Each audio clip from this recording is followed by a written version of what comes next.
ఇది ఎవరికదరా MLA GMR sir ను ఊర్లో పడితే మహంది కదా పానం చేసినట్లనే స్కూల్లో చదువుకునే పిల్లలు కూడా గట్లనే మస్తు కాయిస్ చేస్తారు వాళ్ళు.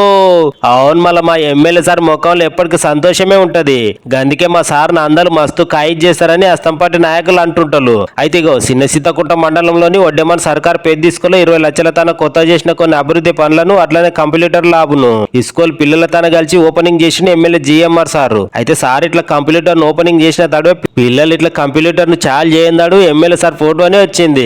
ఇక అట్లనే స్కూల్ పిల్లలు సారులు సపరేట్ గా ఎమ్మెల్యే సార్ తను ఇట్లా ఫోటోలను దిగిర్రు. ఇక సార్ పోతుంటే ఈ పిల్లలు ఏమో ఒకళ్ళ మీద ఒకళ్ళు పడి ఇట్లా సార్ కు చేతులు చేయి కలిపి సెకండ్ ఇచ్చిర్రు. ఇచ్చేటప్పుడు ఎన్నిసార్లు ఇస్తావు నువ్వు అని ఒకడంటే, అబ్బా ఇంతకు తోలుతా నువ్వు ఇయ్యలేదేమో, నేను ఎన్నిసార్లు ఇస్తాను నీకెందుకు రా అంటే నువ్వు ఒకరికొకరు అనుకుంటుంటే ఇంకెంతమంది పిల్లలేమో అరే ఎమ్మెల్యే సార్ నన్ను దగ్గరికి పిలుచుకొని సెకండ్ ఇచ్చిండ్రా అంటే చెప్పుకుంటూ సంతోషపడారు. ఎమ్మెల్యే సార్ వాళ్ళ సొంత ఊరు దానపురంలో యాదవుల కమిటీలు ఇచ్చానికి 5 లక్షల రూపాయలను విడుదల చేసి ఆ ప్రొసీడింగ్ ను ఆ సంఘంలోకి ఇచ్చిండు ఎమ్మెల్యే సార్. ఇక వాళ్ళు ఎమ్మెల్యే సార్ కు శరణార్థులు చెప్పిర్రు.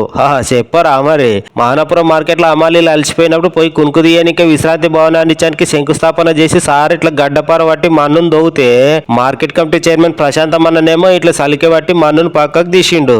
ఇక విశ్రాంతి భవనాన్ని మంజూరు చేసినందుకు ఇచ్చానికి అమారీ సంఘం నాయకులు ఆనందపడి ఎమ్మెల్యే సార్ ను శాలువలు కప్పి సన్మానం చేసి ధన్యవాదాలు చెప్పిర్రు. ఆ కార్యంలో అస్తంపాటి పెద్ద లీడర్లతో పాటు బుడ్డ లీడర్లు పాల్గొన్నారు.